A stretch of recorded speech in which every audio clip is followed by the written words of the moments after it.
Welcome to the deep dive. We are getting into a story today that honestly feels like it's straight out of a movie. It's about justice, sure, but more than that. It's a really powerful lesson about judging books by their covers. Absolutely. Our mission here is to unpack this incredible narrative, this collision between apparent, grinding poverty and, well, truly immense hidden wealth. Yeah, and pull out the lessons on what real value looks like, Yeah. Where does genuine power actually come from?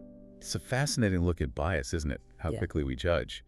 This story really hammers home that the most valuable things, money, character, whatever, often aren't flashy at all. So let's set the scene. Our story starts with a man named Vijayan.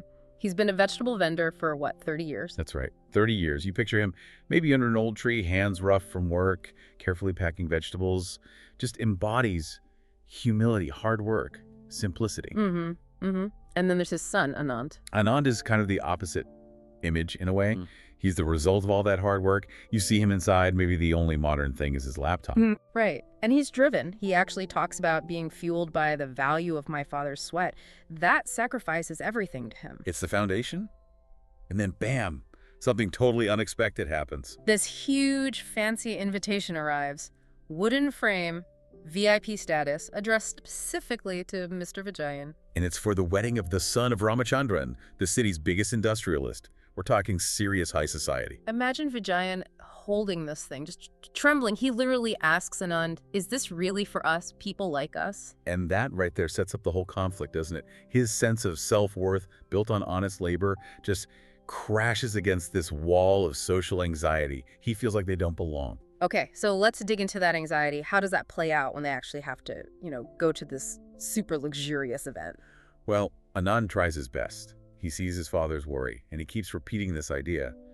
Goodness of heart is the greatest wealth, trying to shore him up mentally. But words only go so far when you're about to walk into a room full of millionaires, right? Exactly. And their preparation highlights the gap. They pick their best clothes, but best for them is simple. Vijayan wears an old but clean white shirt and doki. Anand, a simple blue shirt and pants. They look dignified, simple. But Vijayan is still deeply worried. Are these clothes suitable? Will they be judged? And that worry just ramps up on the drive over. They're in their old car, and suddenly they're surrounded by these streams of glittering, expensive luxury cars. Oh, man. Talk about contrast. It's immediate public. Vijayan feels that shame instantly. He's worried his simple appearance is going to embarrass his son. And, spoiler alert, the judgment starts the second they arrive. Right at the gate. They get to this super fancy hotel, and the guard, who's been bowing and scraping to everyone else in designer gear, Stops them, flat out. stops them, looks them up and down, and the deference just vanishes. It turns into contempt. Oh. He asks where they think they're going, says it's a VIP wedding, basically implying people like you aren't allowed. All based on the clothes. Vijayan's worst fear right there. Instantly realized. But Anand steps up. He doesn't argue, he just pulls out the invitation. Not just any invitation, though. This is key. Exactly. It's a special letter, handwritten by Ramachandran himself. A personal touch. And what happened? The switch is immediate, like instantaneous. The guard sees the letter, recognizes the name, the personal touch. And contempt. Gone. Poof. Replaced by total deference. Yeah. Bowing, apologizing profusely. It's a critical moment. Why critical? Because it shows that a symbol of status, that specific handwritten letter, completely overrides the visual judgment. Appearance matters until something more powerful says otherwise. So the letter gets them past the gate, but okay, now they're inside. Deeper into the lion's den, you could say. The hall is magnificent, dripping with wealth, and it's packed with people wearing their status on their sleeves, literally diamonds, expensive fabrics, the whole 9 yards. And Anand, maybe pushing things a little, spots 2 empty VIP chairs, prime location. Yeah, and suggests they sit there, maybe just wanting a moment's peace for his father. But peace is not on the menu tonight, is it? Not at all. Almost immediately, this couple approaches them. Businessman, his wife, both just dripping in expensive clothes and jewelry. And they look arrogant. What do they say? The wife doesn't mince words. She asks, point blank, what qualification do you have to sit here? Qualification, wow. And the husband jumps in, tells him rudely to move to the ordinary chairs, because, and this is a direct quote apparently, that is their level. Oh, that's brutal, especially in front of his son. Devastating for Vijayan's dignity. Anand sees the hurt, the shame, And the source material says he sort of clocks this moment, thinks of it as something needing a future reply. But the hits keep coming. They move away, try to get some food, royal dining area, gold plates, silver cutlery, the works. And they approach the queue, just trying to get a plate. And They get physically pushed aside, rudely. Another guest shoves past them. seriously, why? Because of how they look. The guest actually sneers, "Are you here to serve food?" Basically mistaking them for the catering staff because they're dressed simply. Okay, that's just dehumanizing. And that's the breaking point for Vijayan. The accumulated insults, the disrespect, especially in front of Anand.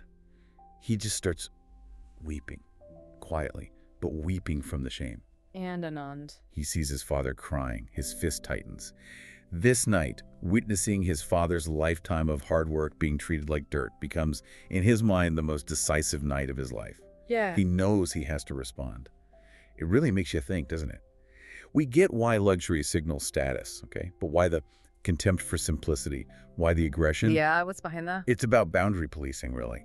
The elite use these microaggressions, these insults, to draw sharp lines. You belong, you don't. They reinforce their own status by shaming Vijayan for his honest, simple life. So the atmosphere is just thick with tension. Vijayan's humiliated, Anand's simmering, the crowd's oblivious in their bubble, and then the host, Ramachandran, gets up to speak. Right, and everyone expects, wedding toasts, happy couple stuff. But that's not where he starts. No. He starts talking business, Right. finance. Yeah. He tells everyone his huge company almost went under just months ago. A massive crisis. Okay, interesting pivot. And then he says it was saved, pulled back from the brink, and raised to even greater heights by one young man. Building the suspense. And then he looks out at the crowd, this crowd that's been judging people all night, and he says, basically, people judge by clothes, but the real value is not in that. A direct shot. Okay, you can probably hear a pin drop at this point. Totally. And then Ramachandra walks off the stage, into the crowd, Where does he go? straight to the back, right up to where Anand is standing next to his still distraught, simply dressed father. He puts his hand on Anand's shoulder. Oh, wow. The reveal. The thunderbolt. Ramachandran announces, loud and clear, this is Anand, the new millionaire who acquired a company worth 450 crore rupees last month. 450 crore. That's astronomical. It's massive. Undeniable corporate power. The hall just goes dead silent. You can imagine the faces on that couple who told them to move from the VIP chairs. Ghost white, I bet. Absolutely stunned. And Vijayan, he looks at his son. The shame just washes away, replaced by this overwhelming pride. He understands. Ramachandran hands on the microphone. What does Anand do? It's brilliant, actually. He takes the mic, but instead of boasting, he immediately brings it back to his father. How so? He speaks calmly, but firmly. He says his real value doesn't come from his bank account. It comes from the values his father taught him. Hard work, integrity, humanity. Turning the tables. Completely. And then he calls them out. Publicly. He names names, or... Not names, but groups. He addresses the guard who judged them. He addresses the businessman and his wife from the VIP chairs. He addresses the guests who pushed them in the food line. Wow, direct confrontation. Very direct. He tells the whole room, when you insulted my father's simple clothes, you insulted his 30 years of sweat and dignity. He connects their superficial judgment directly to disrespecting his father's life's work. Powerful stuff. And his core message. Real wealth isn't money. It's humanity. It's culture. Yeah. But then it gets even more interesting. He doesn't just leave it at a speech. Right, this is where it gets almost unreal. He doesn't just talk the talk. No, he decides to use the only language that crowd truly understands. Power. Specifically, financial power, but for moral justice. Okay, break this down. What does he actually do? It's incredibly swift. While he's still got everyone's attention, he quietly uses his phone. A quick instruction to his team. Which is? Acquire this hotel. Immediately. Send the documents. Wait, acquire the hotel. The one they're standing in. The very one. He then turns to the hotel owner, who's probably standing there stunned, and informs him that the venue where his father was just insulted now belongs to Anand. The shockwaves in that room. Must have been incredible. Instant consequences. The power dynamic flips completely. But he's not done, is he? Not yet. He then turns to the businessman. The guy who told him their level was the ordinary chairs. Yeah. Anand tells him something like, you know that company you own, the one whose stock you're probably worried about. Uh-oh. You don't need to worry anymore because I just bought it. No way. He bought the guy's company.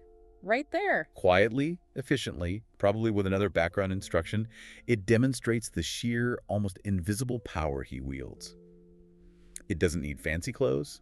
It needs a decision and the capital to back it up. So the people who insulted them, what happens to them? They're crushed, absolutely mortified. Suddenly they're bowing, begging for forgiveness, realizing the colossal mistake they made. They didn't just insult a poor vendor. They insulted the man who now controlled their assets, their venue. Anon's final words to them? He keeps it focused on the lesson. Money is a tool. Real success is in love and respect. He showed them money as a tool, and he just used it to hammer home a point about respect. And then They walk out, heads held high. And you can bet the entire atmosphere is different now. The contempt is gone, replaced by this stunned, maybe fearful, but definitely genuine deference.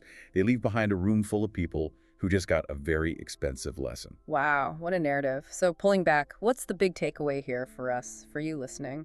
I mean, the story just slams home how superficial status markers really are, right? The clothes, the car, it's all surface noise. It hides the real substance. Yeah, the substance here was built quietly through hard work, through values. Yeah, exactly. And Anand's power wasn't flashy until he chose to make it so.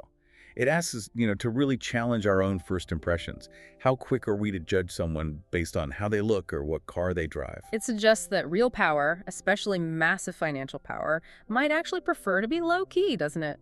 Humility isn't always weakness. Sometimes it's camouflage. That's a great way to put it. Relying on appearance to gauge worth isn't just shallow, as this story shows. It could be a terrible miscalculation. So it really pushes us to look deeper. Definitely. Look beyond the suit, beyond the job title, maybe. Consider the unseen effort, the character, the values that might be hidden beneath a simple exterior. Okay, so here's something to really chew on after this deep dive. Yeah. Anand used overwhelming financial power instantly to correct a moral wrong, to defend his father's dignity. Right. A very direct application of wealth for justice. So the question to mull over is, when, if ever, is using that kind of raw financial might justified purely to teach other people a lesson in basic humanity and respect? Is that okay? Where's the line?